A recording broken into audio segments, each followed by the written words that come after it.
अब हम लोग सुपरपोजिशन ऑफ वेव पढ़ेंगे, ठीक है। तो इसका पहले हम थोड़ा सा डिस्क्रिप्शन आपको देते हैं। होता क्या है कि जब एक वेव फ्लो करता है तो मीडियम में पार्टिकल कैसे ऑसिलेट करेगा वो अकेला वही वेव डिसाइड करता है, ठीक है। अब क्या पढ़ेंगे हम लोग कि किसी मीडियम में तीन वेव गुजरेगा, तब मीडियम का पार्टिकल ओवरऑल कैसे ऑसिलेट करेगा। समझ में आ रहा है? ऐसे समझना, एक वेव गुजरा तो मान लो कि इस पार्टिकल का एम्पलीट्यूड होता 1 सेंटीमीटर, ठीक है। फिर ये वेव नहीं गुजरता, दूसरा वेव गुजरता तो इसका एम्पलीट्यूड मान लो कि हो जाता 2 सेंटीमीटर, ठीक है। फिर वो भी नहीं गुजरता, तीसरा गुजरता तो मान लो कि हो जाता एम्पलीट्यूड इसका कितना, तो 1.5 सेंटीमीटर। कुछ इस ढंग का कहानी चलता। जब अकेला गुजरता तो जब अकेले गुजरता था तो केवल वो डिसाइड करता था। अब क्या है कि जब दोनों तीनों मिल करके गुजरेगा तब किसी पार्टिकल का ऑसिलेशन कैसे होगा या किसी पार्टिकल का डिस्टरबेंस किस ढंग से होगा उसको पढ़ना। इसीलिए नाम दिया गया है सुपरपोजिशन ऑफ वेव। मतलब 2 3 वेव 4 वेव क्या हो रहा है, मिल रहा है, सुपर इम्पोज हो रहा है, ठीक है। तो रिजल्ट क्या आएगा वो तो हम लोग देखेंगे। पहले क्या किया गया है ये समझिएगा कि एक वेव पल्स इधर से जनरेट किया गया, एक वेव पल्स जो जहां जहां से गुजर रहा है ना पार्टिकल को नीचे कर दे रहा है, ठीक है। और एक वेव पल्स इधर से जनरेट किया गया और वो जहां जहां से गुजरेगा ना वहां पर क्या कर रहा है कि पार्टिकल को ऊपर कर दे रहा है, ठीक है। फिर वो गुजर जाता है तो पार्टिकल अपने पोजीशन पर आता है। अरे वेव पल्स और वेव में अंतर है। वेव पल्स का मतलब हुआ कि एक बार ऐसे किया तो जो ऐसे बना तो जहां जहां से गुजरेगा पार्टिकल को ऊपर मान लिया करेगा, फिर जब वो गुजर गया तो पार्टिकल अपने नॉर्मल पोजीशन में आ गया। अब वेव का मतलब हुआ कि वेव ट्रेन अब चला है, बहुत सारा गुजारे हैं तो एक वेव गुजरा कहीं से तो पार्टिकल को ऊपर किया होगा, फिर वो नीचे आएगा तब तक हो सकता है कि दूसरा वेव उससे गुजरेगा तो फिर उसको कुछ करेगा। तो अभी तत्काल एक वेव पल्स इधर से जनरेट किया गया है जो जहां से भी गुजरेगा पार्टिकल को नीचे करते हुए जाएगा और फिर वो गुजर जाएगा तो पार्टिकल अपने नॉर्मल पोजीशन पर आ जाएगा। मान लो कि ये स्ट्रिंग है, ठीक है, और इधर का जो वेव पल्स जनरेट किया गया है वो इस शेप का है। वो जैसे जहां जहां से गुजरेगा कुछ देर के बाद ये वाला यहां आएगा तो यहां पर ऊपर ऐसा दिखेगा, बोलो यार, कुछ और आगे बढ़ेगा तो यहां पर ऊपर दिखेगा। तो ये एक वेव पल्स है, ये भी एक वेव पल्स है, ठीक है। तो देखा क्या गया कि t = 0 पर x = 1 पर ये वाला वेव पल्स है और t = 0 पर x = 5 पर ये वेव पल्स है, ऐसा माना गया। कहीं भी रह सकता था। और वेव का वेलोसिटी जो है वो 1 मीटर पर सेकेंड है, ऐसा एज्यूम करिए आप। तो 1 सेकेंड के बाद ये वाला 1 मीटर इधर आएगा कि नहीं आएगा। तो जब 1 मीटर के दूरी पर आएगा तो अब यहां के पार्टिकल को ये वाला शेप देगा, बोलो यार। वेव पल्स का काम है क्या है कि जहां जाएगा वहां के पार्टिकल को इस शेप में लेकर के चलाएगा। तो पार्टिकल को लेकर नहीं चलाएगा, मतलब यहां पर जो जो पार्टिकल है ना उसको वो इस ढंग से डिस्टर्ब करेगा, अपने मेन पोजीशन से खिसकाएगा। और 1 सेकेंड के बाद ये भी आगे बढ़ेगा ना जी 1 मीटर, ये सब मीटर में, तो इस ढंग से करेगा वो। मतलब पहले क्या था कि यहाँ के पार्टिकल को ऐसे डिस्टर्ब किया था, 1 सेकेंड के बाद 1 मीटर ये चलेगा तो यहाँ के पार्टिकल को है जो कि इस ढंग से डिस्टर्ब करेगा। ये नहीं समझना कि यहाँ के बाद वेव यहाँ आ गया, एक्चुअली इसी में चल रहा है, वो अलग अलग पोजीशन पर दिखाया गया कि जब ये यहाँ जाएगा और जब ये यहाँ जाएगा तो कुछ इस टाइप का होगा। एक के स्ट्रिंग में पूरा काम हो रहा है, समझ में आ रहा है ना जी, उस पर दिखाया गया है ऐसा। इतना सोचना नहीं है, बस कंक्लूजन जो आएगा उसको पकड़ लेना, थोड़ा सा फीलिंग आ जाए इसलिए डायग्राम से बताया गया। अब 1 सेकेंड बाद क्या होगा कि ये वाला यहां पर आएगा तो ऐसे करना चाहेगा और ये वाला यहां पर आएगा जो ऐसे करना चाहेगा।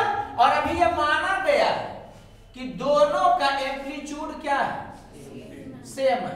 तो ये वाला अपना इफेक्ट के ऊपर खींचना चाहेगा और ये वाला अपना इफेक्ट देकर के नीचे खींचना चाहेगा, और चूंकि दोनों का इफेक्ट सेम लग रहा है तो पार्टिकल है जो कि ना उधर जा पाएगा ना तो इधर जा पाएगा, तो इस सिचुएशन में ऐसा दिखेगा। माने आपको पता भी नहीं चलेगा कि यहाँ पर वेव है, जबकि वेव है। थोड़ा सा और टाइम को आगे बढ़ाइए, 1 सेकंड बाद देखिएगा तो जो ऊपर वाला था ना ये वाला, ये आगे बढ़ करके फिर ऐसा देखा गया, और ये वाला जो था यहाँ पे ऐसे, वो फिर से देखा गया कि ऐसा। मतलब क्या समझे आप कि इस जगह पर ये दोनों खत्म नहीं हो गया था, इस दोनों का इफेक्ट कैंसिल हो गया था दोनों, क्योंकि अगर दोनों खत्म हो जाता तो बाद में ऐसा देखा ही नहीं जाता। बोलो यार, जैसे प्लस क्यू और माइनस क्यू को मिला दिया तो खत्म हो गया, ये बात समझ में आया? बोलो जी। तो इस चीज को आप समझिएगा कि यहां पर ऐसा नहीं सोचिएगा कि वेव खत्म हो गया मिल करके, वेव मिल के खत्म नहीं होता है, उसका इफेक्ट ऐसा लग रहा है आपको कि क्या हो गया, उस सिचुएशन में न्यूट्रलाइज हो गया, क्योंकि दोनों सेम इफेक्ट जो उल्टा डायरेक्शन में करना चाह रहा था। कोई दिक्कत लग रहा है? उसके बाद यहाँ के 1 सेकंड के बाद ये इधर जाएगा तो यही वाला उधर जाएगा जी। अरे ये उधर बढ़ रहा है, ये वाला इधर बढ़ रहा है, ये समझ में आ रहा है? ये ऐसे चल रहा है और ये ऐसे चल रहा है, थ्रू आउट प्रोसेस में जो कि यही कहानी चल रहा है। यहाँ पर भी एक ऐसे होगा एक ऐसे होगा, आपको दिख नहीं रहा होगा। बोलो यार। और अब ये वाला समझ आ रहा है, ये वाला यहाँ पर आया फिर यही आगे बढ़ा है, और ये वाला है जो कि यहाँ पर है, फिर जो भी है ये ऐसे हो जाएगा और ये ऐसे हो जाएगा। तो यहाँ तक समझ में आ गया होगा आपको। अब क्या हुआ, 1 सेकंड और बदला, तो जो ये उधर जा रहा था वो 1 सेकंड के बाद फिर अपना इफेक्ट शो करेगा। 1 सेकंड के बाद नहीं करेगा, कंटिन्यूअसली इफेक्ट शो कर रहा है। यहाँ के बाद डायरेक्ट उड़ के यहाँ थोड़ी चल गया होगा, बीच में भी ना होगा जी, तो बीच में भी ऐसे करते हुए वो गया होगा। समझ में आ रहा है कि नहीं? हर जगह पर उतना से बढ़ाते गया होगा, तो ये सिचुएशन होगा। फिर और टाइम बदलेगा तो फिर ऐसे ही चलते रहेगा। कोई दिक्कत लग रहा है क्या? तो इसको दिखाया क्यों गया है आपको कि हर वेव का या वेव पल्स का अपना इंडिविजुअल इफेक्ट होता है, वो दूसरे के रहने या नहीं रहने से इफेक्टेड नहीं होता है। जैसे ये वाला वेव यहां पर है और ये वाला वेव यहां पर है, तो दोनों अपना काम कर रहा है। ये बात समझ में आ रहा है? नेट इफेक्ट भले यहां शो नहीं हो रहा है, लेकिन दोनों अपना काम कर रहा है। बोलो यार, यही वाला केवल यहां पर बताया गया है। तो यही है सुपरपोजिशन। एक एग्जांपल और देखना, हड़बड़ाना नहीं। मान लो कि तुम एक ऐसा वेव पल्स जनरेट किए जिसमें पार्टिकल का एम्पलीट्यूड जो होता है वो A1 हो जाता है, ठीक है? अब वो इस डायरेक्शन में चल रहा है और ये वाला इधर चल रहा है, और एक और वेव पल्स है जिसका एम्पलीट्यूड A2 होता है। तो ये नीचे करते जाएगा, जहां भी जाएगा, ये यहां पर आएगा तो नीचे करेगा, और आगे जाएगा तो नीचे करेगा। ये समझ में आ रहा है? कंटिन्यूअसली मूव कर रहा है, लेकिन आपको 1-1 सेकंड के इंटरवल पर दिखाया गया है। तो ये A1 ऊपर करता और ये वाला क्या करता, A2 नीचे करता, ठीक है? और यहाँ पर कंडीशन दिया हुआ है ये वाला कि A1 का वैल्यू क्या है, ज्यादा है किससे, A2 से। अब 1 सेकंड के बाद ये वाला यहाँ पर आएगा, और 1 सेकंड के बाद ये भी यहाँ पर आएगा। अभी 1 मीटर पर सेकंड ही माना गया दोनों का वेलोसिटी, ठीक है? तो समझना, जब ये यहाँ आएगा तो वो A2 से नीचे खींचना चाहेगा, और ये वाला जब यहां पर आएगा तो A1 से ऊपर खींचना चाहेगा। तो दोनों अपना इफेक्ट शो करेगा कि नहीं? दोनों कैंसिल कर जाएगा, अपना इफेक्ट शो करेगा। तो ये A2 से नीचे खींचना चाहता है, ये A1 से ऊपर खींचना चाहता है। जहां A1 ज्यादा है तो नेट आपको A1 माइनस A2 टाइप का दिखेगा। कोई दिक्कत लग रहा है क्या? लेकिन फिर जैसे टाइम बदलेगा तो ये वाला खत्म नहीं हुआ, ये वाला और ये भी खत्म नहीं हुआ है। तो क्या होगा कि ये वाला यहाँ जब आया था तो 1 सेकंड के बाद ये वाला फिर यहाँ पर ऐसे दिखाई देगा और ये वाला ऐसे दिखाई देगा। तो इस ढंग से होगा, जिसमें इसका A1 है, इसका A2 है। तो ये सब केवल फीलिंग हम दे रहे हैं आपको, बाकी ओवरऑल सुपरपोजिशन का मतलब यही समझना है कि बहुत सारा वेव आएगा तो किसी पार्टिकल का नेट ऑसिलेशन कैसे होगा, तो उन सब का जो नेट इफेक्ट उस पर काम करेगा। और न्यूमेरिकल कैसे बनाया जाता है कि इतना फीलिंग रखना ही नहीं है, वो तो हम यहाँ पर बताएंगे। समझ में आ रहा है क्या बोलते हैं?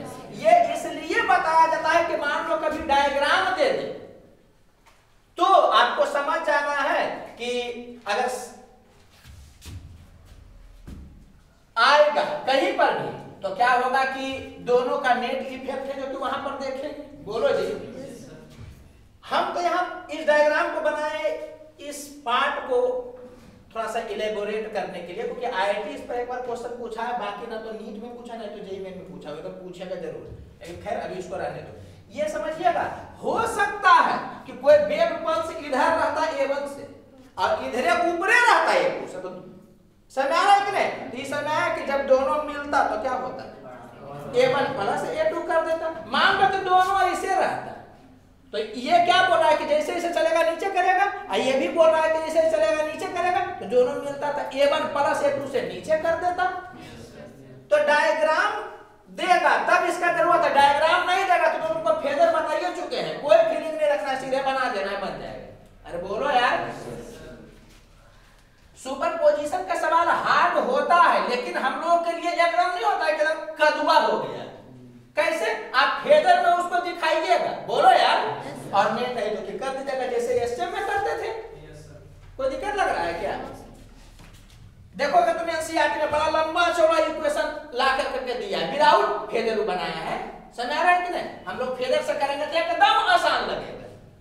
इवेंट आपको बता रहे हैं कि एनसीईआरटी में जैसे बताया गया है ना, तो 2 को में आपको पसीना छुड़ा देगा, 3 को रहेगा तो और मुश्किल कर देगा। हम लोग फेजर से करेंगे तो बच्चा टाइप का बन जाएगा। ओके, यहां पे एक चीज समझने का प्रयास करिएगा जी। इस पार्ट के मैंने इस पार्ट पर आईआईटी एक सवाल पूछा था, हम जानते हैं कि वो आप में भी रिपीट करेगा। देखो अगर ये स्ट्रिंग है तो स्ट्रिंग में जब वेव नहीं रहता है तब तो इसका पोटेंशियल एनर्जी 0 है। अब वेव आएगा, स्ट्रिंग में ट्रांसवर्स वेव होता है, वेव आएगा तो इसका शेप ऐसे से ऐसे होगा, तो नहीं लग रहा कुछ इलॉन्गेशन हुआ है वहां पर? अरे बोलो यार। तो उसमें पोटेंशियल एनर्जी होगा कि नहीं होगा, बताओ तो इसमें स्ट्रिंग में पोटेंशियल एनर्जी है इस वेव के कारण, और इस वेव के कारण भी पोटेंशियल एनर्जी है। जब ये दोनों सुपर इंपोज होकर के इस जगह पर आया तो बताओ तो यहां पर पोटेंशियल एनर्जी है स्ट्रिंग में, है कि नहीं? नहीं है, क्योंकि इसका शेप तो बदला हुआ ही नहीं, तो इसका मतलब वो एनर्जी गया का। समझ में आया? तो होता क्या है कि जब इस टाइप का शेप बोलेगा ना तो पोटेंशियल एनर्जी और काइनेटिक एनर्जी दोनों होगा, पार्टिकल का काइनेटिक एनर्जी होगा, और स्ट्रिंग का शेप बदला है तो पोटेंशियल एनर्जी भी होगा। तो काइनेटिक एनर्जी पोटेंशियल एनर्जी दोनों है, काइनेटिक एनर्जी पोटेंशियल एनर्जी दोनों है। जब यहां पर आएगा तो इस सिचुएशन में, पार्टिकुलर इस सिचुएशन में क्या होगा बताओ तो? पोटेंशियल एनर्जी क्या हो जाएगा? 0 हो जाएगा। मतलब समझ में आया? इस सिचुएशन में काइनेटिक एनर्जी और पार्टिकल क्या होगा? मैक्सिमम होगा। तो ये तुम समझ गए, लेकिन फीलिंग नहीं आया। अब फीलिंग को थोड़ा सा आग दो, क्या हो रहा है समझना? जब पार्टिकल अपने मीन पोजीशन से कुछ दूरी पर है, यहां पर ये वाला एम्पलीट्यूड पर है, लेकिन ये सब एम्पलीट्यूड पर नहीं ना है, जो कुछ कम दूरी पर होगा। तो पार्टिकल जब मीन पोजीशन से अलग जगह पर रहेगा तो पोटेंशियल एनर्जी काइनेटिक एनर्जी दोनों होगा। और इस सिचुएशन में आपको क्या दिख रहा है कि हर पार्टिकल अपने मीन पोजीशन पर है। इसका मतलब हर पार्टिकल मैक्सिमम स्पीड से चल रहा है। इसका मतलब हर पार्टिकल का काइनेटिक एनर्जी मैक्सिमम है। ये फील हुआ कि काइनेटिक एनर्जी यहां पर मैक्सिमम है। इतना फील नहीं करना था, वो तो हम करवा दिए। आपको सीधे रटे हुए रहना है कि सुपर इंपोज माने जाए कि होगा, तो आप ये देखिएगा कि पहले के रिस्पेक्ट में एम्पलीट्यूड बढ़ा है कि घटा। अगर पहले के रिस्पेक्ट में एम्पलीट्यूड बढ़ गया, इसका मतलब क्या हुआ कि पोटेंशियल एनर्जी और ज्यादा हो गया, तो उसमें काइनेटिक एनर्जी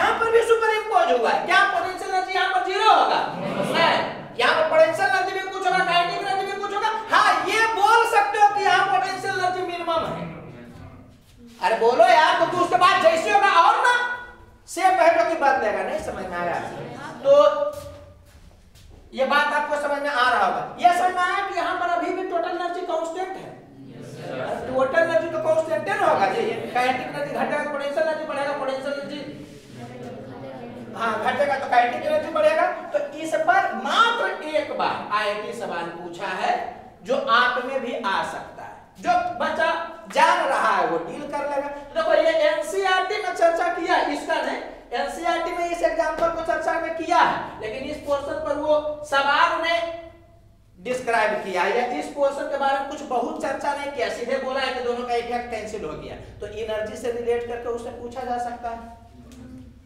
नहीं समझ में आया? समझ में आ रहा होगा। अच्छा एक जाओ समझ आ रहा है कि अगर एक ऐसे आता एक ऊपर से ऐसे आता, दोनों मिलता तो ऐसे कर देता, तो उस सिचुएशन में क्या होता कि काइनेटिक एनर्जी घट जाता, पोटेंशियल एनर्जी है जो कि बढ़ जाता। कोई दिक्कत लग रहा है? तो ठीक है, डायग्राम के व्यू से ध्यान रखना है। क्यों? क्योंकि एसएम में आप डायग्राम के हिसाब से फिल नहीं किए थे, वहां पर तो सीधे फेजर से डील करना है। यहां भी अगर डायग्राम का चर्चा नहीं करेगा तो कुछ फिल नहीं करना है, सीधे फेजर से डील कर लेंगे। बोलो यार। लेकिन डायग्राम दे दिया, अब मान लो कि हम केवल वही पढ़ाते तो तुम यहां पर फंस न जाते कि क्या होने वाला है। बोलो यार, इसलिए डायग्राम से दिखाया गया कि अपना इंडिविजुअल इफेक्ट के साथ आएगा, जहां पर मिलना रहेगा तो दोनों का इफेक्ट देखिएगा और उसके बाद अलग होगा। तो टाटा बाय बाय। एकदम प्यार मोहब्बत वाला लड़का लड़की आया, जब मिला तो कुछ हुआ काइनेटिक एनर्जी देख रहे मैक्सिमम हो गया, मैक्सिमम। अब उसके बाद tata bye bye, see you later. Okay, जो आज तुम्हारी थी कल किसी और के साथ थी, परसों किसी और के साथ रहेगी, यही है। ये समझ में आ गया? बस इसी को समझाना था, आगे तो क्या है कि रपेट के बता देना, कोई दिक्कत नहीं लग रहा। डायग्राम दिएगा तो ऐसे करेंगे, ठीक है। और लेवल 1 में पढ़ाया गया इसलिए आराम से डील किया गया। लेवल 2 में होता है ना, तो क्या होता है कि इसका शेप बदल बदल करके दिया जाता है ताकि कुछ चीज को और फील करवाया जा सके। आपको उतना फील कराने की जरूरत नहीं, इतना ही जान लीजिए तो ओके। अरे बोलो यार। अब देख लो, यहाँ क्वेश्चन दिया हुआ है कि एम्पलीट्यूड बताइए मीडियम के पार्टिकल का जब ये तीनों वेव कंबाइंड होगा। समझा रहा? तो जब भी कॉम्बिनेशन का बात करेंगे या सुपरपोजिशन का बात करेगा तो हम लोग कैसे न्यूमेरिकल डील करेंगे? फेजर से डील करेंगे, एकदम रपेट के बना। यहाँ पर कौन है? साइन है ना जी। यहाँ पे कॉस, यहाँ माइनस साइन, यहाँ माइनस कॉस। तो ये वाला रहेगा, तो कैसे दिखाओगे फेजर में? Plus 10 sine plus pi by 4, omega t minus के एक सब में है, उसको छोड़ दोगे तो यहाँ पर से हो जाएगा कितना? 10, आइए कितना हो जाएगा? 45 डिग्री। चलो इसको देखो, 10 cos ओमेगा टी माइनस के एक्स प्लस पाई बाय 4, तो प्लस cos से इधर होगा पाई बाय 4, तो इस डायरेक्शन में होगा। इसका वैल्यू है 10 और कितना हो गया? 45 डिग्री। ये समझा रहा है? ये 45 है, ये 45 है, तो ये भी क्या है? 45। तो पता चल रहा है। और ये वाला क्या है देखो तो, माइनस 15 cos, तो माइनस cos इधर है और ओमेगा टी माइनस के एक्स सेम है, प्लस पाई। पाई बोले तो प्लस में बोलेगा तो किधर है? इसे इंटीग्रल पाई, अब पाई बोले तो 180 डिग्री। तो यहां पर से समझ में आया कि ये वाला ऐसे होगा। क्या दिक्कत लग रहा है तुमको? -15 हो गया यहाँ पर, समझ में आ रहा होगा तुमको। नहीं समझ में आया तो इससे में फिर दिक्कत है, बोलबो नहीं करना। तो अब इसी तीनों का रिजल्टेंट होगा, तो इस तीनों का रिजल्टेंट कैसे निकलेगा? समझ में आ रहा होगा आपको कि 10 और 10 का इधर हो जाएगा 10√2 क्योंकि 90 डिग्री है। तो ये समझ में आया ना कि नेट इधर हो जाएगा। बोलो यार। और ए का वैल्यू कितना हो जाएगा? हाँ शर्माओ नहीं, बोलो खुल के। 10√2 प्लस 15, यही वाला हो गया। तो आप लोगों में यही पूछेगा, लेकिन आप समझ सकते हैं अगर हमको इक्वेशन लिखना रहेगा नेट का, जो हमको लगता है कि नीट के लेवल में नहीं पूछेगा, वो आईटी एडवांस वगैरह पूछेगा, लेकिन आप तुरंत बता सकते हैं ये एक वेक्टर हो जाएंगे आपका रिजल्ट। अब उसको क्या करिए कि वेव के फॉर्मेट में कर दीजिए। तो कैसे करिएगा बताइए? तो ई नेट का वैल्यू, तो मैग्नीट्यूड कितना आ गया, एम्पलीट्यूड इतना हो गया ना जी। और इधर शो करना है, ये समझ में आया कि cos अब ओमेगा टी माइनस के एक्स तो रहेगा ही, अब केवल इतने रह जाएगा, प्लस फाई नहीं होगा, क्योंकि हमको यही पर ना स्थिर कर देना है। समझ में आया तो ठीक, नहीं समझ में आया तब भी ठीक। अच्छा, किसी को मर्जी हो गया कि नहीं हम cos के टर्म में नहीं लिखेंगे, हम किसके टर्म में लिखेंगे, साइन के टर्म में लिखेंगे। तो एम्पलीट्यूड तो वही लिखेगा 10√2 plus 15 sine omega t minus के एक्स। ये समझो ना, ये बता रहा है कि तीर तुम्हारा यहां पर है, निशाना बनाना उसकी सहेली को। तो ये समझ में आया कि कितना होगा, प्लस पाई बाई 2। कोई दिक्कत लग रहा है? तो ये नहीं आना चाहिए, नीट के लेवल में नहीं आना चाहिए। तो सवाल तुमको पूछेगा इसी टाइप का, अब वो भी दो ही रहेगा, ये समझ में आ रहा है। लेकिन आप समझ रहे कि 3 रहे 4 रहे, जैसे रहे एसएम के हिसाब से डील कर देंगे, जो वहां बताए थे तुमको, तो फेजर के हिसाब से डील कर दोगे तो काम बन जाएगा। बोलो यार, दो को वेव देके तुमको फेज डिफरेंस पूछ सकता है, तो फेजर से तुम कर दोगे, कोई दिक्कत लग रहा है क्या? देखो, इसके पहले हम तुमको फेज डिफरेंस निकालना बताएं, जबकि वो सुपरपोजिशन के बाद में पढ़ाना चाहिए था, लेकिन है कि एसएम में जान रहे थे, यहां पे डील कर लीजिएगा। समझ में आया? ये क्यों बताएं, ये बात पता चला आपको? मान लो कि एग्जाम में डायग्राम दे देगा, तो डायग्राम में दिखना चाहिए ना कि अपोजिट टाइप का रहेगा, तो नेट कैसे होगा। बोलो यार, इसमें एक आपको डायग्राम बनाना चाहिए था, लेकिन बनाया नहीं, जगह कम था, आपके पास भी टाइम कम है। कि ऐसे अगर दोनों एक तरफा चलता तो ऐसे हो जाता, दोनों नीचे से ऐसे चलता तो ऐसे ही हो जाता, ऊपर नीचे चलेगा तो कुछ होगा। और इस सिचुएशन में याद रखो, इस सिचुएशन में थोड़ा सा ध्यान दोगे तुम कि पोटेंशियल एनर्जी क्या हो गया, मिनिमम, क्योंकि शेप नहीं ना है बदला। तुम मानो ना कि स्ट्रिंग है ना, कि जैसे स्ट्रिंग ऐसे था ऐसे होगा, कि चेंज हुआ है ना जो उसके शेप में, तो पोटेंशियल एनर्जी रखना पहले जा दे। अब बाकी फीलिंग आई है क्या कि सब मेन पोजीशन पर, इसका मतलब सब हाई स्पीड से चल रहा होगा, पार्टिकल रुका हुआ नहीं है। बात समझना, तुम स्ट्रिंग को देखोगे ना तो तुमको जैसा यहां स्ट्रिंग दिखेगा, डिट्टो ऐसा ही दिखेगा यहां पर, मगर अंतर है यहां वाला, समझ आ रहा है कि नहीं? और यहां वाला में क्या अंतर है कि यहां हलचल नहीं मचा हुआ है अंदर, यहां वेव नहीं ना है जी। अरे कंटीन्यूअस वेव थोड़े तुम क्रिएट किए हो, तब वेव पास से गुजरा तो क्या हुआ कि जिस समय था पार्टिकल को अपने हिसाब से वो डेविएट किया गया था, अब फिर वो गुजरा तो यहाँ पर क्या हुआ, हलचल समाप्त, वेव खत्म। तो आपको देखने पर लगेगा कि जैसा यहाँ वैसा ही यहाँ शेप, मगर यहाँ पर अंदर में तूफान उठा हुआ, यहाँ पर सब पार्टिकल हाई स्पीड में कर छोड़ो। इसमें कुछ नया सिखाए हैं आपको क्या? नहीं, ये तो पहले ही से आप जानते थे। अब ये वाला जो है वो खाली वेक्टर को फील करोगे तो हो जाएगा। हम लोग वेव को कर क्या रहे हैं, एज ए वेक्टर देख रहे हैं, तो तुम ऊपर से बोलना, दो वेक्टर का रिजल्टेंट मैक्सिमम कब होता है? जब दोनों के बीच में 0 डिग्री का एंगल हो। मिनिमम कब होता है? जब 180 डिग्री का एंगल हो। यही ना पढ़े थे जी। यहाँ पर एंगल की तरह कौन काम करता है? Phase difference. अरे बोलो यार, तो यही चीज है, यहाँ पर कुछ नया नहीं लिखा हुआ है कि सुपरपोजिशन अगर दो वेव का होगा। अरे बोलो यार, तो फेज डिफरेंस इतना होगा। तुम सोचो ना कि एंगल 0 डिग्री होगा, 360 डिग्री, 360 हो एक तरफ 0 ही है, ठीक है? वो तुम बोल दिए उसको ब्यूटीफुल, समझ आ रहा है, लेकिन वो नहीं मान रही है, तब तुम बोल दो ब्रेन विथ ब्यूटी। तो वही चीज है कि 0 डिग्री 2 पाई 4 पाई सब एक के ना है जी। तो समझ में आ रहा है कि जब 0 डिग्री होगा तो एम्पलीट्यूड मैक्सिमम होगा, 180 डिग्री होगा तो एम्पलीट्यूड क्या होगा? मिनिमम होगा। 0 डिग्री रहता है तो रिजल्टेंट कितना होता है? A1 प्लस A2 होता है ना जी। और 180 डिग्री रहता है, दो वेक्टर के बीच में आएंगे तो A1 माइनस A2 होता है। तो इसमें कुछ आपको नया पढ़ना है क्या? देखो तुमको क्या करना है जी कि फेज डिफरेंस को दो वेक्टर के बीच में एंगल की तरह सोचना है, क्योंकि हम लोग वेव को देख ही रहे हैं वेक्टर की तरह। बोलो यार, नाम तो ऐसे ही बता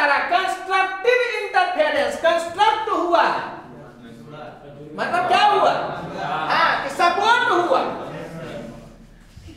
डिस्ट्रक्टिव इंटरफेरेंस समझ आ रहा है कि नहीं? एकदम बर्बाद करके चला गया या चली गई, जो बोलो। तो A1 माइनस A2, तो ये नाम बता देगा आपको कि 0 डिग्री रहेगा या सेम फेज में रहेगा तो कंस्ट्रक्टिव इंटरफेरेंस, और अपोजिट फेज में रहेगा तो डिस्ट्रक्टिव इंटरफेरेंस। दोस्त मिल गया, अच्छा, सेम टाइप का था कंस्ट्रक्टिव, अब वो मिल गई तो समझ रहे हो, दोनों दोस्त को लड़ा के चल जाएंगे। तुमको दोस्त प्यारा है, हम नहीं, जाओ उसके साथ, बस इतना बोलना है दोस्ती तोड़वाने के लिए, इससे ज्यादा उसको बोलने की जरूरत नहीं होता है। समझ में आ रहा है? और उसके बाद फिर तुम कुछ नहीं बोलोगे, देखिए तुम नहीं ना बोले, हम जानते थे तुमको दोस्त प्यारा है, बस हो गया। लड़का मजबूर हो जाता है, बोल बोल के देखिए तुमको एकदम ब्रेन वॉश कर। हाँ, हमारे काम ही उस करता है कि पहले सब दोस्तों नाता तोड़वा देंगे तुम्हारा, ताकि तुम घूम सको उसके साथ। चलो यहाँ पे हमको नहीं सुनना चाहते बाकी इसमें कुछ बोलने का जरूरत है कि अगर फेज डिफरेंस फाई है तो नेट एम्पलीट्यूड कितना होगा? तो ऐसे होगा वेक्टर की तरह। बोलो यार, इंटेंसिटी कभी छोड़ दो, ये समझ में आ रहा है ना जी? अरे वेव को वेक्टर की तरह देख रहे हैं, फेज डिफरेंस को एंगल की तरह देख रहे हैं, कोई दिक्कत? तो वो आपको समझ में आ रहा होगा। फिर दो वेक्टर से ज्यादा रहता है तो हम लोग रिजल्टेंट निकालते थे ना जी, वैसे दो वेव से ज्यादा रहेगा तो ये फॉर्मूला तो नहीं लगेगा। अरे बोलो यार, तो क्या करेंगे? फेजर वाला से डील करते हैं, समझ में आ रहा होगा। और यहां तक तो कोई दिक्कत नहीं होगा, तो कुछ नया है ये नहीं है। बोलो यार, वेक्टर की तरह है और उसके बीच का एंगल की तरह है, कोई दिक्कत लग रहा है क्या? इस नाम को याद रखिएगा, याद करके नहीं याद रखना, खाली थोड़ा सा सोच लेना तो हो जाएगा। कंस्ट्रक्टिव, कंस्ट्रक्ट हो रहा है, सेम फेज में होगा। डिस्ट्रक्टिव मैंने टूट रहा है, मैंने अपोजिट फेज में होगा।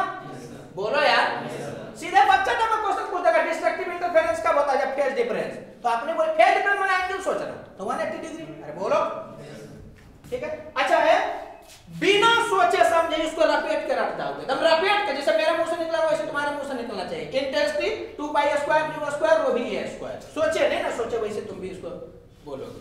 हाँ, 2 pi square nu square rho भी ए स्क्वायर, समझ में आया? कैसे है उसको छोड़ के तुम रख जाओगे।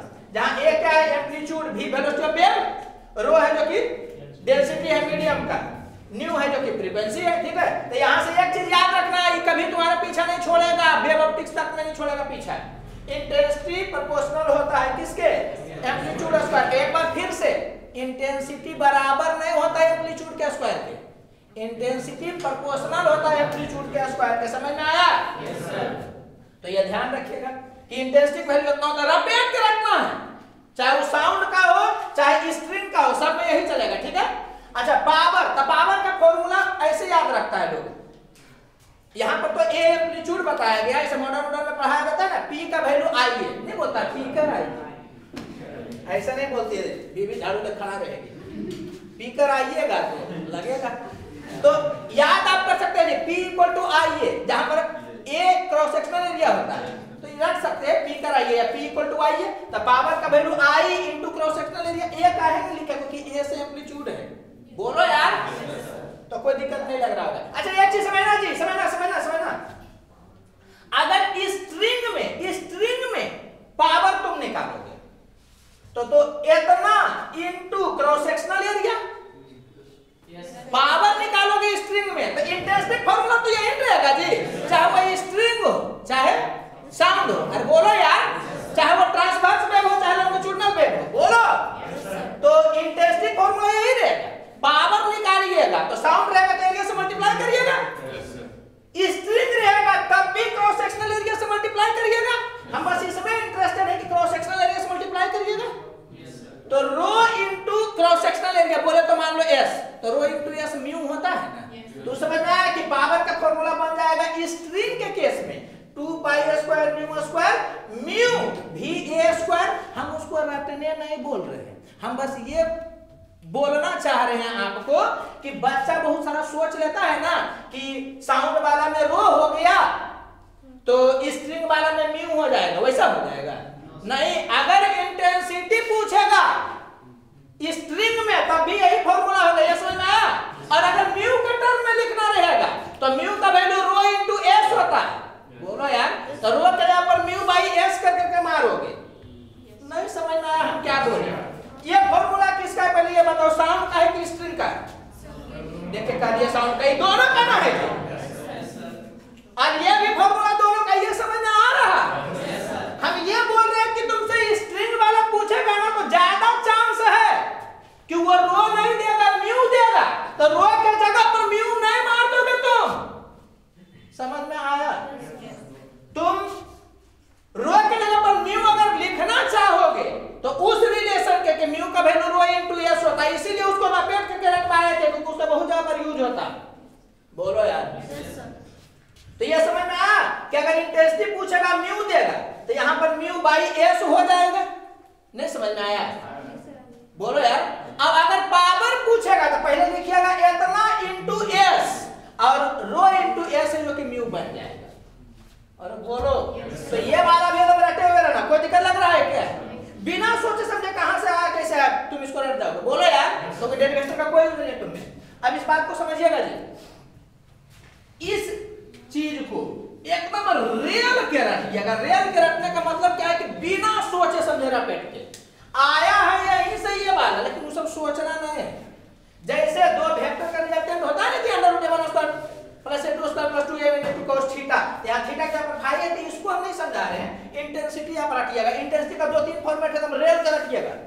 नेट इंटेंसिटी कितना होगा, तो I1 मैं पहला वेव का इंटेंसिटी प्लस दूसरा वेव का इंटेंसिटी ऐसे करके, ठीक है, plus 2 root I1 I2 cos phi, यहां फाई है डिफरेंस है तो इसको रख दीजिएगा। I नेट का वैल्यू कितना होगा, I1 plus I2 plus 2 root I1 I2 cos phi. कोई दिक्कत लग रहा है? अब बात समझिएगा, दो वेक्टर में एम्पलीट्यूड बराबर होता था तो रिजल्टेंट याद करते थे कि नहीं, 2a cos थीटा बाई 2। बोलो यार, यहां भी दो वेक्टर का एम्पलीट्यूड बराबर होगा।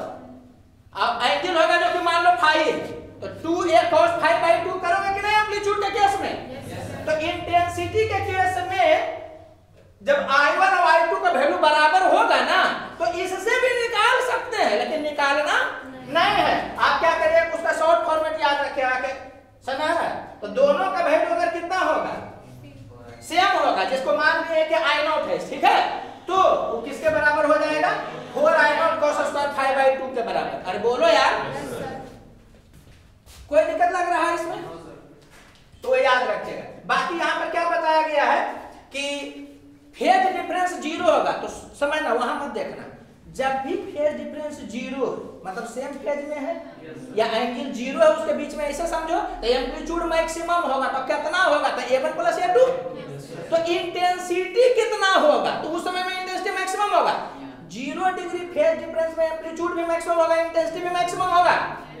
बोलो यार, तो मैक्सिमम कितना होगा, तो तुम ये फॉर्मूला याद रखना। इसमें क्या करोगे कि फाई का वैल्यू 0 डिग्री पुट करोगे तो ये 1 हो जाएगा, तो करने में टाइम ना लगेगा और उसका जरूरत पड़ता है हर जगह पर, तो रटे हुए रहोगे एकदम तलाक से मुंह से निकलना चाहिए। I max under root I1 plus under root I2 का square, I min under root I1 minus under root I2 का स्क्वायर। अरे बोलो यार, अब मैक्सिमम कब होता होगा, जब 0 डिग्री होता होगा फेज डिफरेंस। मिनिमम कब होता होगा, जब 180 डिग्री होता होगा। अब बाकी इसके बीच में कुछ होगा तो तुम ये भी समझ गए होगे कि दो वेव मिलेगा तो इसके और इसके बीच में ही इंटेंसिटी होगा।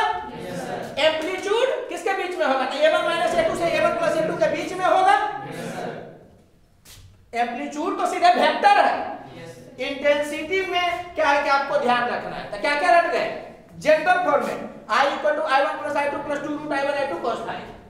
जब दोनों का इंटेंसिटी बराबर है तो 4I0 cos square phi by 2 इससे ही बन जाएगा, लेकिन उसको याद रखोगे। बोलो यार, maximum intensity root I1 plus root I2 का स्क्वायर मैक्सिमम कब होगा, 0 डिग्री फेज डिफरेंस या 360 बोलो, और मिनिमम 180 डिग्री का फेज डिफरेंस में 180 में हमेशा ना मिनिमम होगा, चाहे एम्पलीट्यूड हो चाहे इंटेंसिटी हो।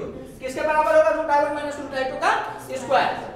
फिर से एम्पलीट्यूड मिनिमम होता है a1 minus a2, intensity minimum I1 minus I2 नहीं होता है। समझ में आया? तो वहां पर गलती हो सकता है आपसे, इसलिए बताया गया। बोलो यार, कल उस पर हम सवाल करवाएंगे। कोई दिक्कत लग रहा है क्या?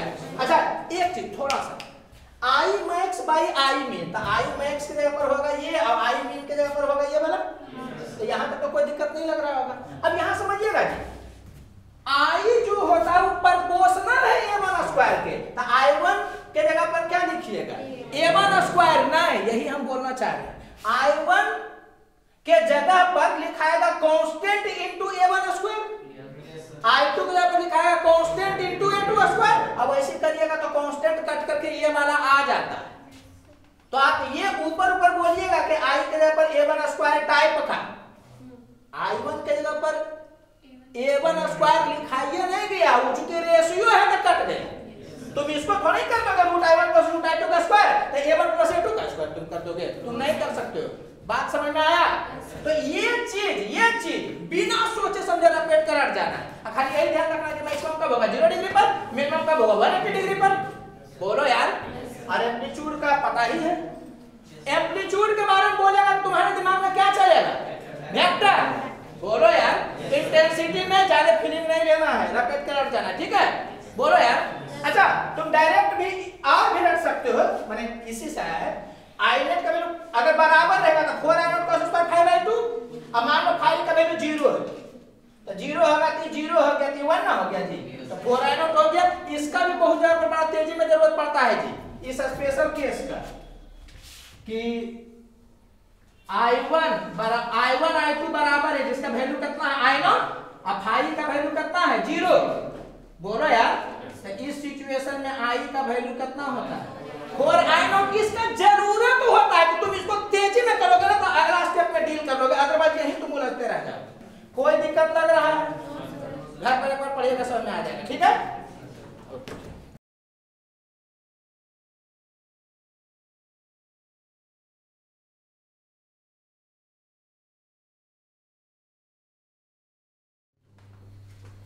ठीक है, तो कैसे डील करिएगा आप?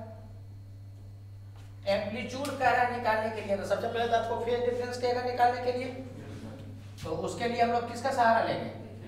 फेजर का सहारा लेंगे। तो सहारा लीजिए, ये कितना है +10 cos, इस डायरेक्शन में 2t + 4x को छोड़ देंगे, ठीक है, -π/4 इस डायरेक्शन में। तो ये समझ में आ रहा होगा कि ये वाला होगा, ये वाला कितना होगा 45 डिग्री होगा, और ये क्या होगा 10 होगा। और इसको देखिएगा तो हो जाएगा -20 sin, माने माइनस साइन 2t + 4x तो हो गया, -π/4 बोले तो इसी डायरेक्शन में, तो इस डायरेक्शन में होगा, और इसका वैल्यू 20 है, ये वाला कितना है 45 डिग्री है, तो इसी दोनों का रिजल्टेंट होगा। तो ये 45 है, तो ये भी कितना हो गया 45 डिग्री हो गया। तो दो वेक्टर है जिसके बीच में एंगल 90 डिग्री है। फेज डिफरेंस पूछा है, डायरेक्ट बोलोगे 90 डिग्री, साइन कॉस देख करके 90 बोल दिए, नहीं यहाँ पर किए। तो a नेट का वैल्यू कितना हो जाएगा? तो √2 + this² दो वेक्टर के बीच में 90 डिग्री है, तो कितना हो जाएगा 400 और 100, तो कितना हो गया 500, तो कितना हो गया 10√5 2.236 याद होगा, तो 22.36 यही हो जाएगा एम्पलीट्यूड। बोलो यार। और इंटेंसिटी का रेशियो आपसे पूछेगा i1/i2, तो इंटेंसिटी का जो रेशियो होगा, तो इंटेंसिटी प्रोपोर्शनल होता है एम्पलीट्यूड के स्क्वायर के। बोलो यार। तो इंटेंसिटी वाला में क्या हो जाएगा, चूंकि एम्पलीट्यूड हमको मालूम है, तो कितना हो जाएगा 10 का स्क्वायर बाई 20 का स्क्वायर। एक बात समझिएगा जी, हम i1 का वैल्यू नहीं लिख दिए, इंटेंसिटी प्रोपोर्शनल होता है एम्पलीट्यूड के स्क्वायर, तो कांस्टेंट इनटू एम्पलीट्यूड का स्क्वायर, और यहां भी कांस्टेंट इनटू एम्पलीट्यूड का स्क्वायर, तो कांस्टेंट गायब हो गया। समझ आया? आप ये ध्यान रखिएगा ना कि रेशियो का बात जब भी करेगा ना इंटेंसिटी का, तो आप एम्पलीट्यूड का स्क्वायर से ही आप डील कर लीजिएगा, चलाएगा। लेकिन रेशियो के केस में, अरे बोलो यार, एम्पलीट्यूड बराबर होता, सॉरी इंटेंसिटी बराबर होता है एम्पलीट्यूड स्क्वायर का, ये नहीं बोलना है। समझ में आया? तो ये वाला कर लीजिएगा, तो 1/2, तो कितना हो गया 1/4। कोई दिक्कत लग रहा है? ठीक है। अब ऐसा भी दे सकता था आपको। पूरा कहानी हम नहीं बताए हैं सुपरपोजिशन का, वो आगे बताएंगे। अभी प्रॉब्लम कैसे बनता है ये देख लो। तो क्वेश्चन दिए हुए हैं कि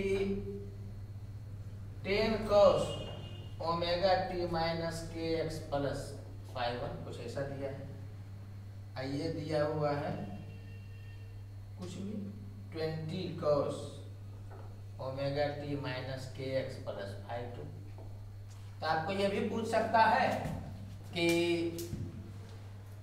जब ये दोनों वेव सुपर इम्पोज करेगा तो I max by I mean का रेशियो कितना होगा। तो I max by I mean,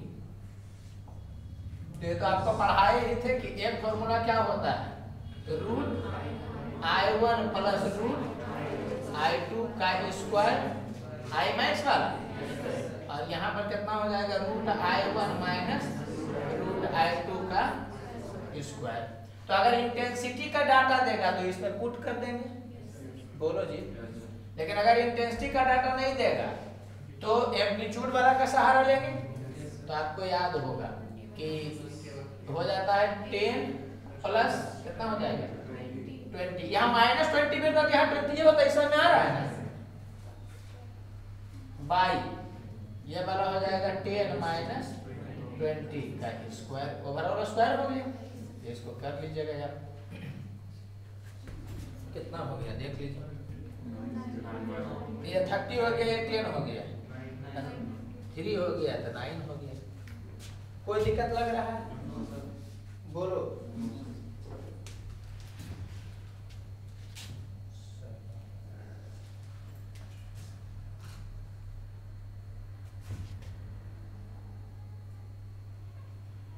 इस ढंग का क्वेश्चन बराबर आपको दिखते रहेगा, तो ध्यान रखिएगा किस ढंग का क्वेश्चन पूछा जाता है।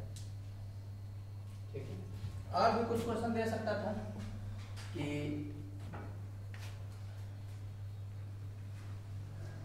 एक वेव है, या वेव छोड़ दो, पहले इसी को हम बता रहे हैं। ऐसा भी करके दे सकता था जी कि कोई वेव जो है वो है 2 sin ओमेगा टी माइनस के x minus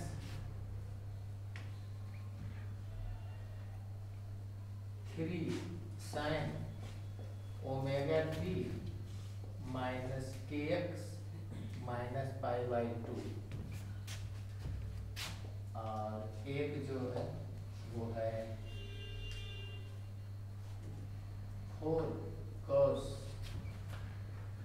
omega t minus के एक्स माइनस पाई बाई 4। और आपको बोल देता कि जब ये सुपर इम्पोज होगा तो amplitude of particle when both wave superimposes with each other।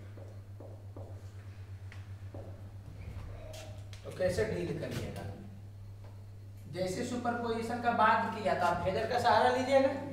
तो एसएम में भी पढ़ाए थे आपको कि पहले आप क्या करिएगा कि इस वेव में ये और ये है तो उसको पहले समेट के एक बनाइएगा। इसमें 2 वेव ना है जी, तो इसको समेट करके आप क्या बनाइएगा, एक वेव बनाइएगा, बोलो यार।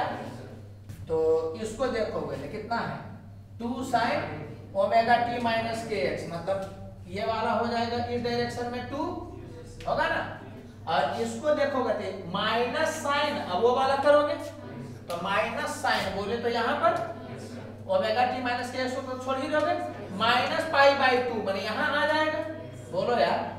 तो ये वाला इधर चला आया, तो कितना हो गया 3। तो ये समझ में आया कि इस दोनों को सुपर इम्पोज करके पहले एक बना करके उसको देखो, कोई दिक्कत लग रहा है क्या।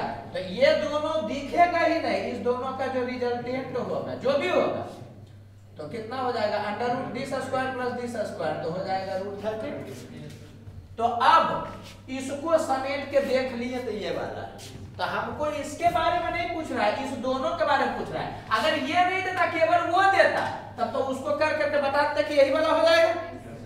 कोई दिक्कत लग रहा है क्या? अच्छा सुनो ना, तुम्हारे सहूलियत के लिए भी एंगल को हम क्या कर दे रहे हैं कि आसान ले रहे हैं, अदरवाइज गड़बड़ा जाएगा। अदरवाइज एंगल वगैरह में तुम उलझ जाओगे, इसलिए इसको ऐसा कर दे रहे हैं।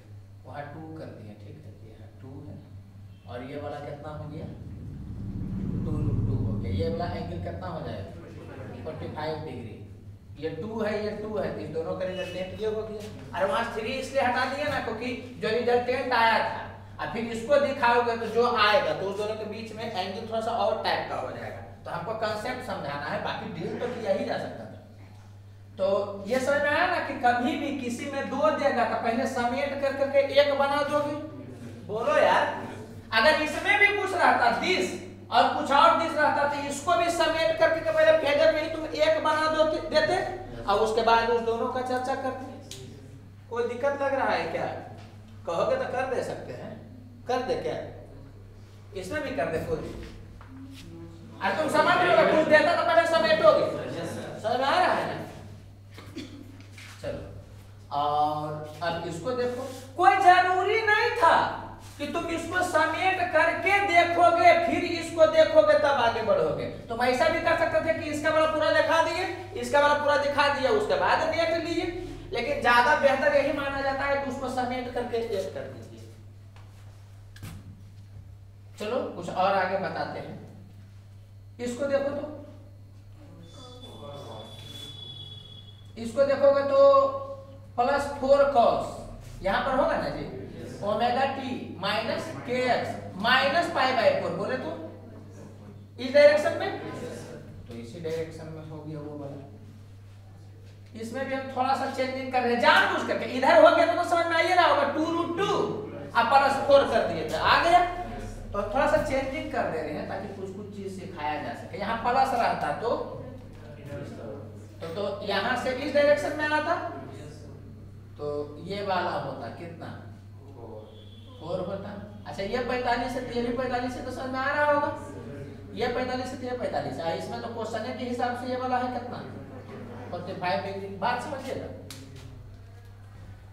अगर आपसे पूछता कि इसमें और इसमें फेज डिफरेंस कितना, ये सब सवाल एकदम आते हुए रहेगा, कुछ हार्ड सवाल है नहीं, बड़ा आसान हो जाता है जब फेजर से देखो तो, अदरवाइज तो सवाल हार्ड होता ही। तो इसमें और इसमें पूछेगा तब तो हर हालत में इवन को पहले समेट कर करके तुम 1 लाओगे और उसके बाद इसको दिखाओगे तो तुम बोलते कि इवन और E2 वाला में फेज डिफरेंस कितना का 90 डिग्री का। समझ आ रहा है कि नहीं? और सुपर इम्पोज करना है कि नेट एम्पलीट्यूड कितना होगा, तब तो तुम ऐसे भी कर सकते हो कि पहले इसको समेट के 1 बना लिए फिर इसको दिखाया, ये दोनों का नेट लो। या ऐसे भी कर सकते थे कि पहले सबको दिखा लो और रिजल्टेंट लो। बोलो यार, तो बेहतर वही माना जाता है ना लेवल 1 के बच्चा के लिए कि 2 को दे देगा तो समेट के 1 बना देना। जैसे कि इसमें भी ये और कुछ और देता तो इस दोनों को समेट के 1 वेक्टर से इंडिकेट करते, तो 1 वेक्टर इधर से आता और इसका वाला समेट करके 1 वेक्टर आता किधरों, फिर उस दोनों का रिजल्टेंट लेते। बात पहुंच रहा होगा आप तक? तो समझ रहे हो यार। एक तो क्वेश्चन ये हो सकता है, इसीलिए हम डाटा भी इसका बदले कि अगर पूछेगा फेज डिफरेंस E1 और E2 के बीच में तो कितना होगा 90 डिग्री। समझ में आ रहा है ना, पता चल रहा होगा। और एम्पलीट्यूड पूछेगा ए नेट, वो कैसे कैलकुलेट होगा, तो ये वाला हो गया, बोलो यार, और ये वाला हो गया था √2² तो इसका कितना हो गया 16, ये वाला कितना हो गया 8 हो गया, तो 16 8 कितना हो गया 24 बोले तो 2√6 हो गया। तो इसी ढंग से डील करेंगे। ये एक तरह समझो कि रिवीजन टाइप का चल रहा है, क्योंकि एसएम में पहले ही बता दिया गया है ये सब। कोई दिक्कत लग रहा है क्या? तो एसएम में चर्चा कर दिया गया है। आप आपको क्या कर सकता है कि ये वाला दे करके पूछ सकता है कि एम्पलीट्यूड कितना होगा, तो केवल उसी को समेट करके दिखाते थे, बोलते कि 2√2 होगा, जो भी आता उधर से। बोलो यार, इसमें कुछ नया सिखाए हैं क्या? कुछ नया नहीं सिखाया, बस केवल रिवीजन किए। बोलो जी, तो ये समझ में आ रहा होगा आपको। अब दिया हुआ है कि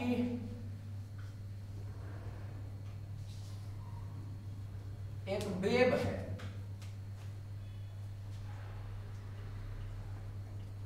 यहां लिखा हुआ है A1 sin omega t plus kx minus π/4, और इसका वैल्यू दिया हुआ है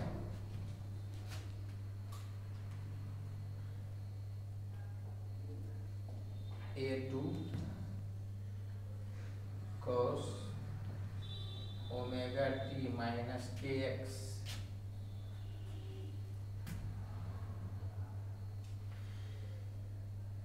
ये हो गया माइनस π/4, और इसमें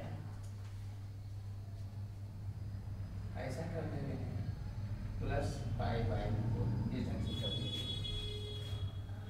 और आपको इसका इंटेंसिटी दिया है 10 वाट पर मीटर स्क्वायर, और इसका इंटेंसिटी दिया है कुछ भी 20 वाट पर मीटर स्क्वायर, ठीक है। तो पूछ रहा है कि आई नेट का वैल्यू कितना होगा, और ये भी पूछ सकता है कि I max by I mean का वैल्यू कितना होगा, ठीक है। I max by I mean नहीं पूछेगा तत्काल, कहे कि फेज डिफरेंस कांस्टेंट ना हो जाएगा, अभी रहने दो, यही बताना तुमको कि आई नेट कितना होगा। तो कैसे डील करोगे आई नेट के लिए? फॉर्मूला जो बताया गया, तो ये समझ में आ रहा होगा कि इंटेंसिटी तो अलग अलग है। बोलो यार, तो इंटेंसिटी अलग अलग है, तो एक ही फॉर्मूला बनता है, कौन? I1 plus I2 plus 2 root I1 I2 cos 5, यही ना होगा, समझते जाइएगा। तो इसको सोल्व करने के लिए आपको किसका जरूरत पड़ेगा? फाई का। तो उसको देखोगे तुम फेज डिफरेंस निकाल, कहना कि पूरा वेव है एसटीएम में सबसे मेन चीज होता है फेज डिफरेंस। अब फेज डिफरेंस निकालना बहुत हार्ड होता है ट्रिगोनोमेट्री से, इसीलिए फेजर का बड़ा नाम नहीं आता है कि फेजर से देख रहे हो बच्चा का फेज डिफरेंस निकल जाता है। अब फेज डिफरेंस निकाल के समझो गाड़ी आगे बढ़ गया, फेजर डिफरेंस पर गाड़ी रुका हुआ रह जाता है। कहीं पर तुम पढ़ोगे फेजर डिफरेंस में फंस जाओगे। अब फेजर से फेज डिफरेंस आसान होता है। तो यहाँ से तुम देख लो क्या होगा, ये वाला क्या होगा देखो तुम, sin omega t plus kx minus π/4। तो इस डायरेक्शन में प्लस तो तब नहीं इधर होता जी, तो इस डायरेक्शन में हो गया। आइए कितना हो गया 45 डिग्री, और इसको देखो तो इस डायरेक्शन में कितना 45 डिग्री। बोलो यार, तो फेज डिफरेंस कितना हो गया देखो तो, फेज डिफरेंस तो हो गया 180 डिग्री का। जैसे 180 डिग्री देखे तो दिमाग में क्लिक कर गया होगा कि इसमें इंटेंसिटी मिनिमम होगा। तो अब निकालने का दो तरीका हो गया, या तो यहाँ पर 180 डिग्री मार करके इससे डील करो, या 180 डिग्री पकड़ा गया। अब 180 डिग्री केस में मिनिमम ना होता है जी, तो डायरेक्ट आई मीन निकाल दोगे तो वही ना चलाएगा।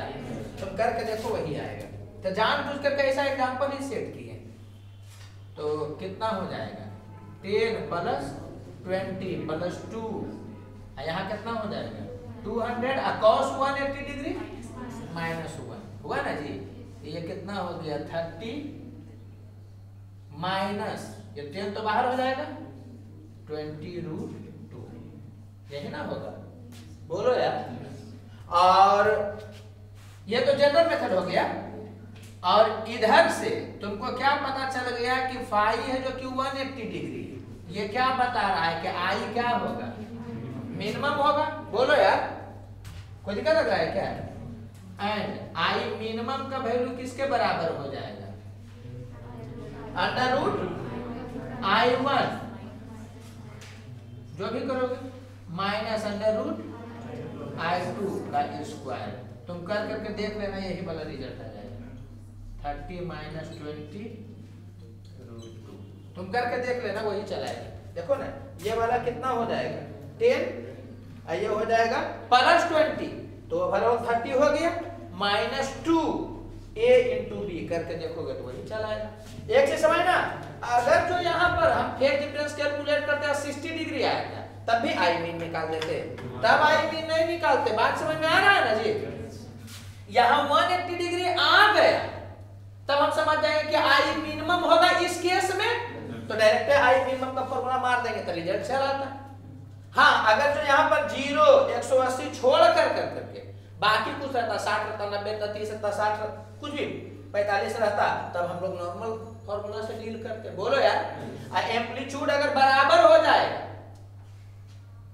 या इंटेंसिटी अगर बराबर हो जाएगा तब 4I0 cos स्क्वायर 5/2 वाला लगा देंगे। अच्छा ये उसमें फंस मत जाना, बहुत बार बच्चा फंस जाता है।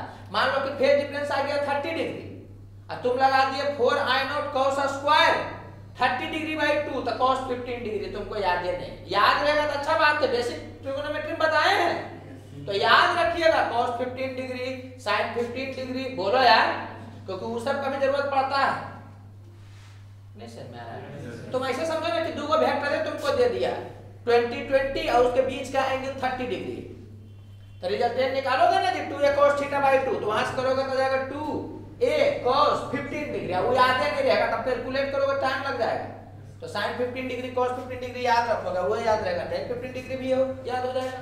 बोलो यार, तो सब कुछ बता चुके हैं आपको ट्रिगोनोमेट्री में, थोड़ा सा ध्यान दीजिएगा। कोई दिक्कत आपको लग रहा है? कोई दिक्कत लग रहा है यहाँ पे? ओके, तो पिछला क्लास में क्या क्या बता दिए थे आपको? हैं? एक आपको पढ़ाए थे क्या, इंटेंसिटी वाला पढ़ाए थे, और इंटेंसिटी वाला पढ़ाए थे, आई मैक्स आई मीन वाला पढ़ाए थे, तो हो ही ना गया जी सर? बोलो यार। अच्छा हाँ बोलो। तो यहाँ पे फेज एंगल निकालने के लिए प्लस माइनस सेम रहना चाहिए, वहाँ पे ओमेगा टी और माइनस के। अरे यार यहाँ पर प्लस, अभी तत्काल तुम ऐसे ही जानो, फिर बात आगे बताया जाता है कि अगर कुछ इधर उधर होता है ना तो क्या किया जाता है कि ओमेगा टी माइनस के एक्स ओमेगा टी प्लस के एक्स लेकर के चला जाता है। समझना, एसएम में पढ़ा दिया जाता है ना आपको कि ओमेगा टी का जो वैल्यू है दोनों में अगर सेम रहेगा तो ओमेगा टी को छोड़ कर डील करते हैं, लेकिन अगर ओमेगा टी का वैल्यू अलग है, एक में है 2t एक में है 3t, तब अगर किसी टाइम में कहेगा फेज डिफरेंस निकालने के लिए तो क्या होगा कि ओमेगा टी का वैल्यू को देख करके डील करते हैं। नहीं याद आ रहा, यहाँ देखो, इसमें हम अभी एक कहानी छुपाए हुए हैं जो बाद में क्लियर करेंगे। अभी तत्काल ओमेगा का वैल्यू हर जगह पर सेम लिया जा रहा है, समझ आ रहा है कि नहीं? के का वैल्यू हर जगह पर सेम लिया जा रहा है, आगे पढ़ाएंगे कोहेरेंट इनकोहेरेंट सोर्स। अभी तत्काल यही बताया गया है कि सब जगह पर ओमेगा टी माइनस के एक्स ओमेगा टी प्लस के एक्स का वैल्यू एग्जैक्टली सेम होगा। जब डिफरेंस होगा तो उसको हम लोग देखेंगे, या चलो यहीं पर देख लो पूरा कहानी सुन लो तब जी। ऐसे हम इसको बताने ही वाले थे, इस बोर्ड के बाद पढ़ाने वाले हैं, वहीं पर बताया जाता है कि दो भाग में बढ़ जाता है, फ्रीक्वेंसी अलग अलग रहेगा तब बीट वाला कहानी चलता है, फ्रीक्वेंसी सेम रहेगा तो जो हम लोग नॉर्मल पढ़ रहे हैं वही कहानी होता है, तो वो चर्चा किया जाता है आगे। देख ही लो, पहले एसएम का हम एक एग्जांपल करवा दे रहे हैं। दिया हुआ है एसएम में, चलो अभी ऐसे ही लिखते हैं 5 साइन, हालांकि एसएम में भी करवाए हैं लेकिन फिर भी बोल दे रहे हैं। यहां दिया हुआ 2t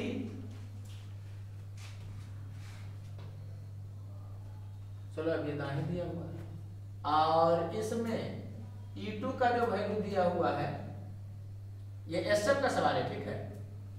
ये दिया हुआ है 5 cos 3t, और भी कुछ किया जा सकता है, चलो अभी तत्काल इतना ही लेते हैं। और पूछ रहा है कि इसमें फेज डिफरेंस कितना होगा एट t इक्वल टू π/6 पर, ऐसा सवाल दिया।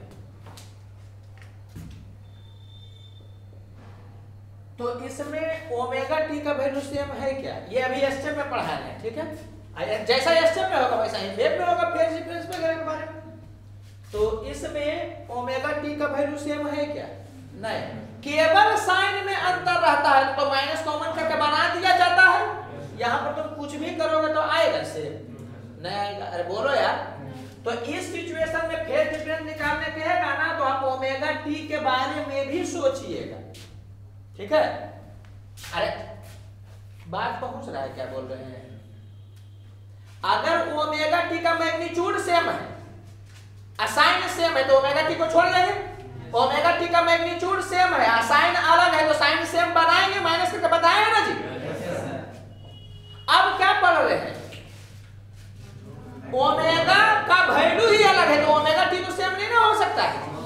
तब कैसे प्रोसीड करेंगे अगर फेज डिफरेंस के बारे में बात करेगा तो? बोलो यार। तो ये आगे पढ़ना है, वेब में, बीट में पढ़ना है, ठीक है। पूरा विस्तार से ये क्लास चलेगा बीट पर। तो यहां पर क्या करोगे कि तुम टी को नेग्लेक्ट नहीं करोगे, तो फेज डिफरेंस कैलकुलेट करो। तो यहां पर टी का वैल्यू तुम पुट कर दो, कितना हो जाएगा? π/6 पुट करोगे तो यहाँ π/3 होगा ना जी, मतलब 60 डिग्री। तो क्या है? Plus sign 60 degree. तो ये समझ में आया कि यहीं पर नहीं समझ में आ रहा? प्लस साइन 60 डिग्री, तो 60 डिग्री जाओगे तो इधर होगा ना, कितना? बोलो यार। चूंकि प्लस में उसके आगे था, ऐसे ही रहेगा। यहाँ पर कौन? साइन, यहाँ पे cos, यहाँ माइनस साइन था, माइनस cos। हराना नहीं, कुछ है नहीं, हो गया। और इस t को यहाँ पर पुट करोगे तो π/2 आ जाएगा। तो यह क्या बोल रहा है कि cos, और उसके बाद कितना है? π/2 प्लस में, मैंने किधर जाएगा? इस साइड में जाएगा। तो ये समझ में आ रहा है कि ये वाला होगा। बोलो यार। इसका वैल्यू 5 है, इसका वैल्यू 5, तो ये हो गया कितना? 90 डिग्री हुआ ना जी। तो इस सिचुएशन में फेज डिफरेंस कितना हो गया बताओ तो? t इक्वल टू π/6 पर कितना हो गया? ये 60 हुआ तो ये कितना एंगल हो गया? 30 डिग्री हो गया, तो 120 डिग्री हो गया, ठीक है। एक्चुअली कहानी क्या चलता है एक बार देख लो, ऐसे एस्टर में बताया गया है, ध्यान नहीं होगा तो समझिएगा। अगर जो इक्वेशन ऐसे लिखा जाता 5 sin ओमेगा टी प्लस π/4, और इसका वैल्यू कुछ भी रखा जाता 10 cos ओमेगा टी। चलो अभी तत्काल इतना ही मानते हैं, जान कैसे करते हैं। अब आपको फेज डिफरेंस निकालना है, तो ओमेगा टी का वैल्यू सेम है कि नहीं? सेम है। तो आप पर डिपेंड करता है कि ओमेगा टी को भी सोच करके प्रोसीड करिए, या ओमेगा टी को छोड़ करके प्रोसीड करिए। बेहतर क्या हो जाएगा बताओ तो? छोड़ के तो प्रोसीड कर जाना। लेकिन हम दो तरफा दिखा रहे हैं, फिर बताते हैं कि आखिर ऐसा होता क्यों। तो पहले तुम ओमेगा टी को देख करके करो। तो ये कितना है? प्लस साइन ऐसा, और उसके बाद ओमेगा टी को भी देखो। तो इस समझ में आया कि ओमेगा टी प्लस π/3 तुमको दिखाई देगा। तो तुम इस डायरेक्शन में बनाओगे, ये एंगल कितना बोलोगे बताओ तो? Omega t plus π/3। Omega t को भी तुम सोच रहे हो, कितना हुआ कि नहीं हुआ? और इसको देखोगे तो प्लस 10 cos, मतलब यहाँ पर, और cos के अंदर में देखोगे तो केवल प्लस ओमेगा टी दिखाई देगा। तो प्लस ओमेगा टी दिखाई देगा तो क्या होगा? इसी डायरेक्शन में आएगा। तो ये एंगल कितना हो जाएगा बताओ तो? ये 5 है, ये 10 है, कितना हो जाएगा? ओमेगा टी होगा। कोई दिक्कत लग रहा है क्या? तो ये एंगल कितना होगा ये तुम देखो, तो pi by 2 minus omega t plus pi by 6 यही ना होगा जी, ये बनाएंगे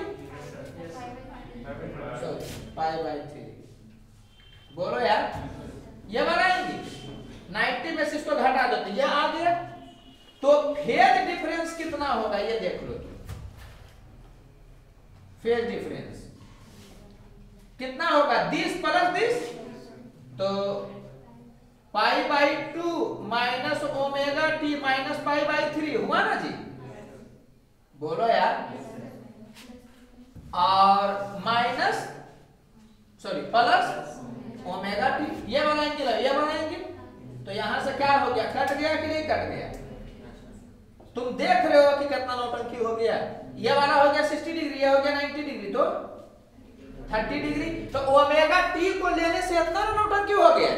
और वही अगर ओमेगा टी को छोड़ करके बनाते तो कैसे तुम बनाते, तो दिमाग हल्का था कि इसको क्या करते हैं कि प्लस साइन और ओमेगा टी को छोड़ देंगे तो प्लस 60 डिग्री हुआ ना जी, तो ये वाला इस डायरेक्शन में जाता है 60 डिग्री होता था, ऐसे रिप्रेजेंट करते हैं।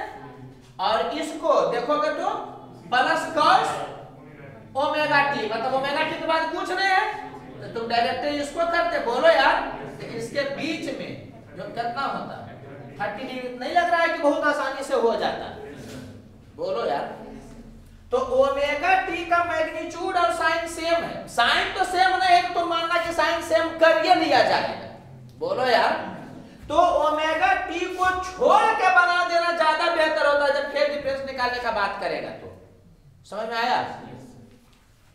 तुम ओमेगा टी को ले कभी करोगे तो वही होगा, लेकिन अगर ओमेगा टी का वैल्यू मैग्नीट्यूड वाइज अलग है तब तुम उसको सेम कर सकते हो क्या, नहीं कर सकते हो, तब हर हालत में तुमको ओमेगा टी को कंसीडर करके चलना पड़ेगा। ऐसा क्यों होता है इस केस में, ये बात तुम समझना, इस केस में ओमेगा टी सेम होता है, तो जब फेज डिफरेंस निकालिएगा ना तो ओमेगा टी वाला टर्म को हर हालत में कट जाना होता है, अरे बोलो यार, तो जब वो कट जाएगा तो ये इंडिपेंडेंट ना हो जाएगा टाइम से।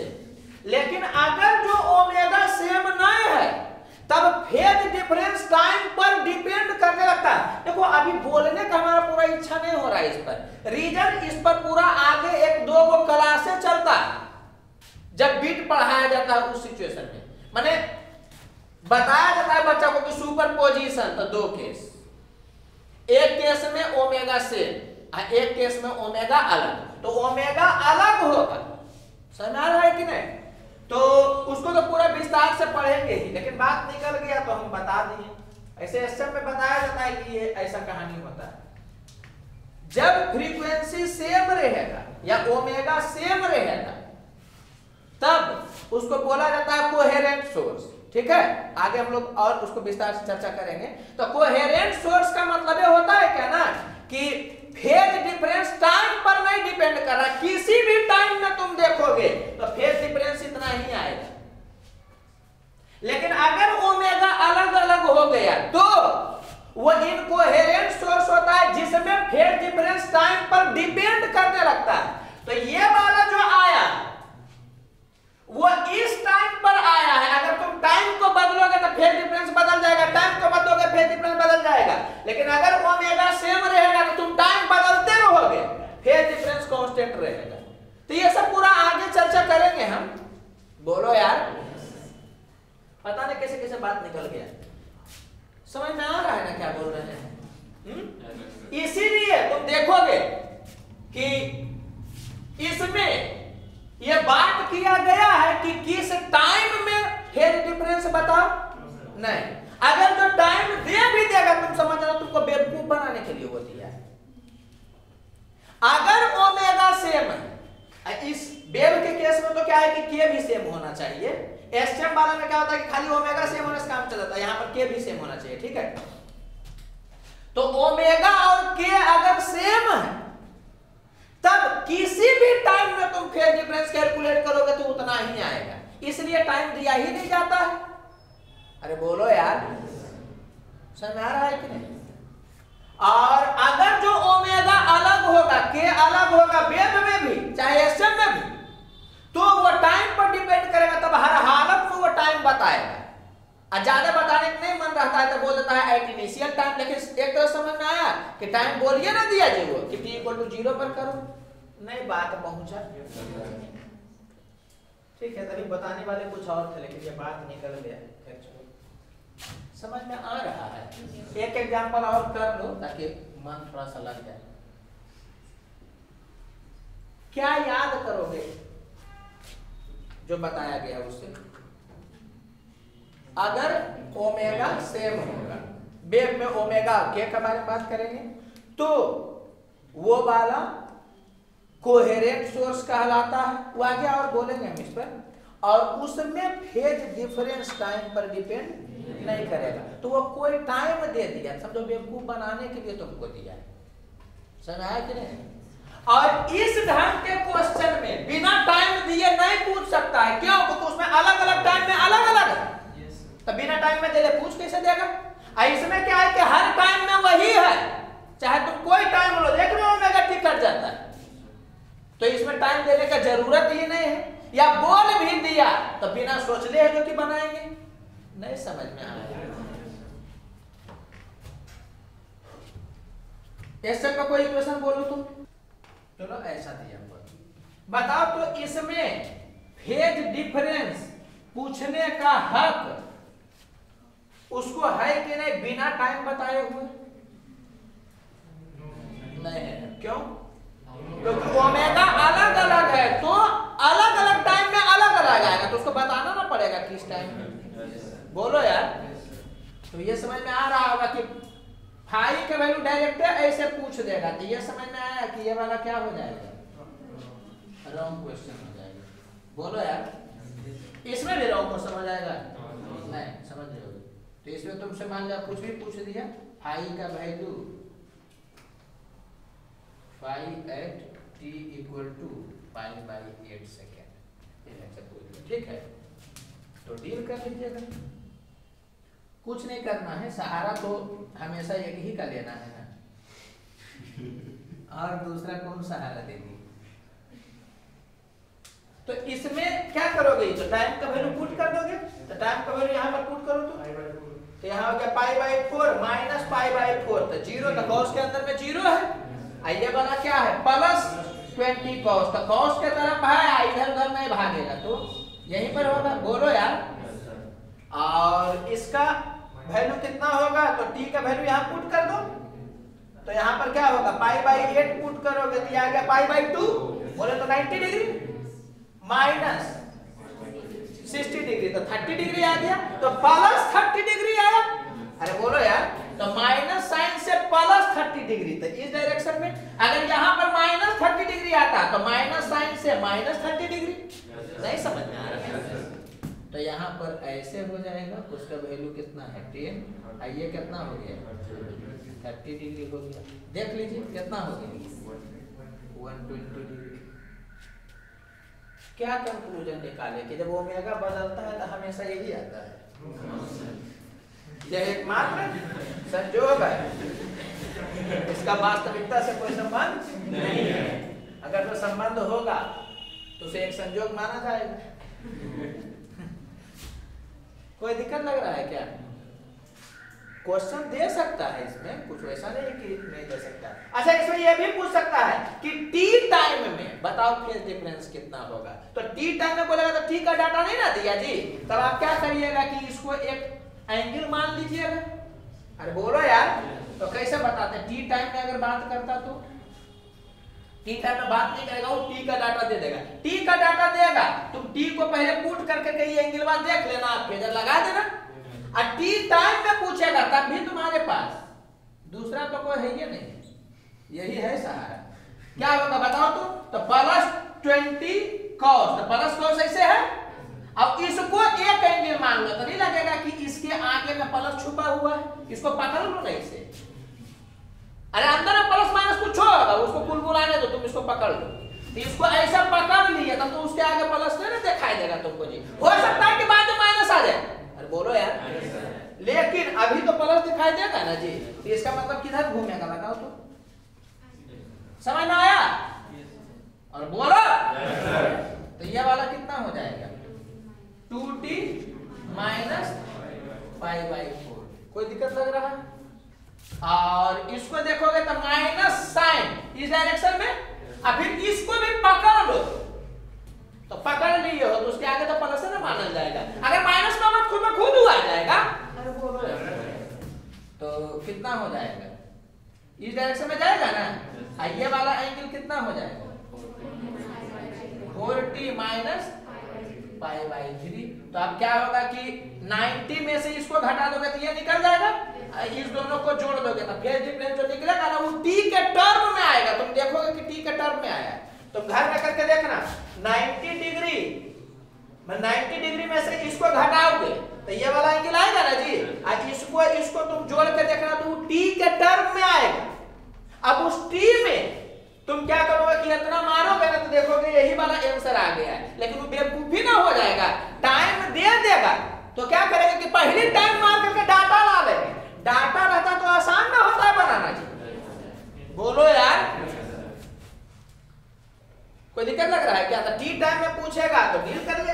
कुछ नहीं बता रहे हैं, खाली एक तरह समझो कि आंख से गुजारा जा रहा है। ओमेगा सेम होगा 99.9% क्वेश्चन में। जब तक उसका इंटेंशन नहीं होगा ना कि बीट के बारे में बात करना है तब तक सुपरपोजिशन में वो ओमेगा अलग नहीं देता है। ओमेगा सेम रहेगा तो टाइम के बारे में नहीं सोचना है, खाली ओमेगा टी का साइन बराबर होना चाहिए। समझ में आ रहा है कि नहीं? अब वेव रहेगा तो ओमेगा टी माइनस के एक्स, ओमेगा टी प्लस के एक्स का साइन बराबर होना चाहिए।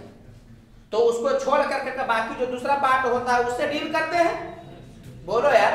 और अगर ओमेगा टी का वैल्यू अलग हो गया, कहने का सेंस क्या है कि ओमेगा अगर अलग हो गया तो फेज डिफरेंस टाइम पर डिपेंड करने लगा। तो जो टाइम देगा ना पहले उसको मार करके यहाँ पर डाटा ही निकाल लेना, बोलो यार। और उसके बाद पूरे से देखो कि आगे जाएगा कि पीछे जाएगा। कोई दिक्कत लग रहा है क्या? तो पढ़ाना कुछ और था, बात निकल गया कुछ और। ये वाला आगे बताया जाता वेब में जब बीट पढ़ाते तो इसी को बोलता है कि आए थे हरिभजन को होटल लगे कपास। सुने मैंने कुछ और काम था, बीच में बात निकल गया तो अलग तरफ चला गया। खैर कोई बात नहीं, वो भी पढ़ना ही है। आज पढ़ो कल पढ़ो, मिलना तो तुम ही को है। तो पिछला क्लास में जो इंटेंसिटी वगैरह के बारे में बात किया गया था ये हो गया है ना, बोलो जी। और इसको उतार दीजिए, इसके बाद कुछ और पढ़ाते हैं।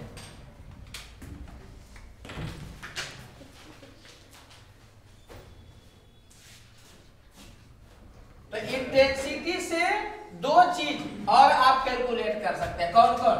तो क्या क्या बताया थे ये देख लीजिए। इंटेंसिटी का फॉर्मूला क्या बताए थे? 2 pi square nu square rho भी ए स्क्वायर, जहां ए एम्पलीट्यूड था। तब यहां से दो चीज याद रखेगा। एक चीज तो बताए थे कल, एक अभी बताते हैं। अब क्वेश्चन एकदम आएगा जी, एकदम अंगूर के गुच्छा कर आएगा। मैंने ओवरऑल ये बोलना चाह रहे हैं कि बहुत क्वेश्चन आता है इससे। तो एक तो आपको क्या पढ़ाया गया था कि पावर किसके बराबर होता है? आई इंटू क्रॉस सेक्शनल एरिया। तो यहाँ पर क्रॉस सेक्शनल एरिया को एस से रिप्रेजेंट कर दे रहे हैं, ठीक है, क्योंकि ए से एम्पलीट्यूड को कर रहे हैं। और एक और याद रखिएगा, क्वेश्चन आता है बताने के बाद ही आया है, इससे भी क्वेश्चन। एनर्जी डेंसिटी ये बराबर होगा किसके? तो आई बाई भी के। ये किसी भी वेव के लिए, इलेक्ट्रोमैग्नेटिक वेव भी जब पढ़ोगे ना तुम तो उसमें एनर्जी डेंसिटी कितना होगा तो उसका एक फॉर्मूला ये भी होता है intensity by speed of wave. तो इलेक्ट्रोमैग्नेटिक वेव का स्पीड c के बराबर होता है, तो I बाई c बोला जाता है, बोलो यार। और एनर्जी डेंसिटी EM वेव में एक और पढ़ना था, हाफ एप्सिलॉन E स्क्वायर, समझ आ रहा है कि नहीं, या b square by 2 mu naught. तो वो तो आगे देखेंगे। ये एक कॉमन फॉर्मूला है वेव के लिए कि एनर्जी डेंसिटी का वैल्यू किसके बराबर होता है? I बाई v के बराबर होता है, बोलो यार। तो इंटेंसिटी का याद रखिएगा, तो वहां से पावर भी आप कैलकुलेट कर सकते हैं, एनर्जी डेंसिटी भी कैलकुलेट कर सकते हैं। समझ में आ रहा होगा। और कल जगह कम था तो थोड़ा सा कम हम लिखे थे, अगर स्ट्रिंग के केस में बात करिएगा तो इंटेंसिटी का फॉर्मूला तो वही रहेगा, 2 पाई a square nu square rho भी a स्क्वायर। लेकिन बहुत बार क्या होता है ना कि वो रो नहीं देगा स्ट्रिंग, म्यू देगा। तो आपको पता है ना जी कि म्यू का वैल्यू रो इंटू एस होता है, तो रो का वैल्यू कितना हो जाएगा, म्यू बाई एस होगा कि नहीं होगा। तो इसको इस टर्म में भी कर सकता है, न्यू स्क्वायर म्यू भी ए स्क्वायर बाई एस, जहां एस हो गया क्रॉस सेक्शनल एरिया। अच्छा, स्ट्रिंग के केस में अगर पावर का बात करें तो किसके बराबर हो जाएगा, आई इंटू एस। तो आई इतना ना है जी, इसको एस से मल्टीप्लाई करेगा तो किसके बराबर हो जाएगा, म्यू भी ए स्क्वायर। कोई दिक्कत लग रहा है क्या? कल भी बोले थे, आज एक बार फिर से रिपीट कर रहे हैं कि बहुत सारे बच्चा को क्या होता है ना, ये मिसकंसेप्शन हो जाता है कि नॉर्मल केस में इंटेंसिटी इतना होता है और स्ट्रिंग के केस में इंटेंसिटी इतना हो जाता है। नहीं, ये पावर है, समझ में आ रहा है ना जी? बोलो यार, तो ये ध्यान रखना है आपको। ओके, और कुछ एग्जांपल से गुजारते हैं तो क्लियर होगा। जैसे कि वेव का इक्वेशन दिया हुआ है कुछ भी 10 sin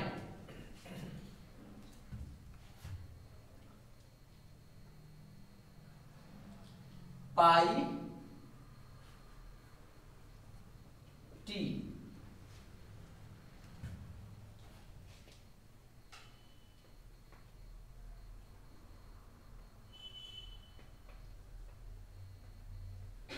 पाई बाई 2 एक्स ऐसा दिया हुआ है, ठीक है।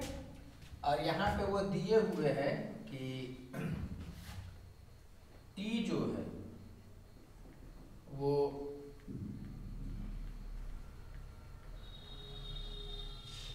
लिखे हुए टी इज इन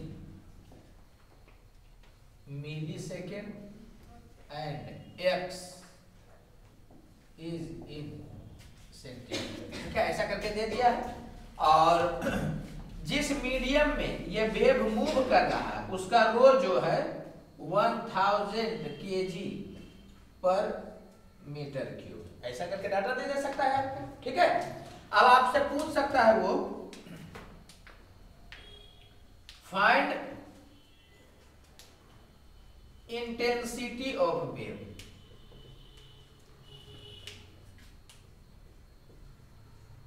दूसरा चीज क्या पूछ सकता है, फाइंड, अच्छा फाइंड तो लिखिए दिए,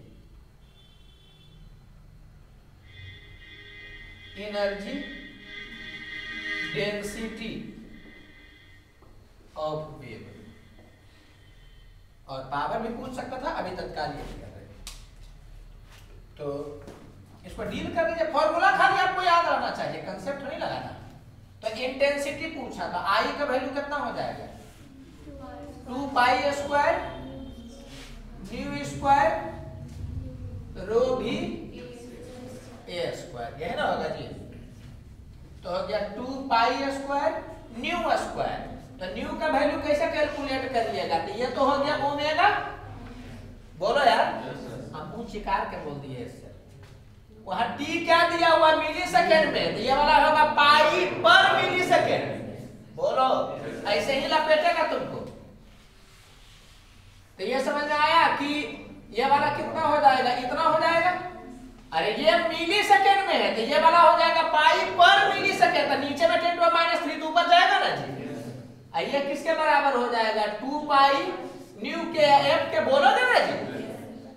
तो यहां से कितना आ गया, देखो पाई से पाई कट गया तो न्यू का वैल्यू आ गया कि नहीं, 1/2 इंटू 10⁻³ बोलो, ऐसे ही करके लपेटेगा,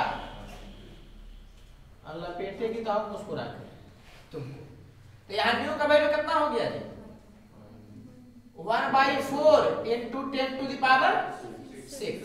कोई दिक्कत लग रहा है क्या? और रो का वैल्यू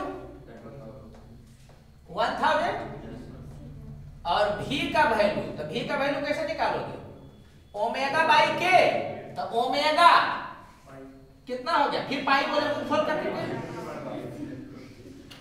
ओमेगा, बोलो यार बाई के, तो के का वैल्यू कितना है, फिर बोले पाई बाई 2 है, मार के नहीं मुआ देंगे। x सेंटीमीटर में तो पर सेंटीमीटर का है जी, तो पाई बाई 2 बाई नीचे में सेंटीमीटर। अरे बोलो यार, तो यहाँ पर नीचे में सेंटीमीटर ही आएगा, तो ये आएगा तो ऐसा ना हो जाएगा जी, कोई दिक्कत लग रहा है क्या, बोलो। तो कितना हो गया, रो का वैल्यू पुट कर दिया, भी का वैल्यू पुट कर दिए, a स्क्वायर। तो a वाला में जिसको ऐसे लिख सकता था तुमको, xi इज इन सेंटीमीटर, चलो ऐसा कर दिया, तो a स्क्वायर का वैल्यू कितना हो जाता है, अरे जो इसका होगा वही इसका होगा, इसमें में आ रहा है, ये तो डायमेंशन लेस ना होता है जी, तो जो इसका यूनिट होगा वही इसका यूनिट होगा। तो सेंटीमीटर में दिया है इसके बारे में, इसका मतलब कितना है ये 10 सेंटीमीटर बोले तो, कोई दिक्कत लग रहा है क्या है? तो ये सब का ध्यान रखिएगा।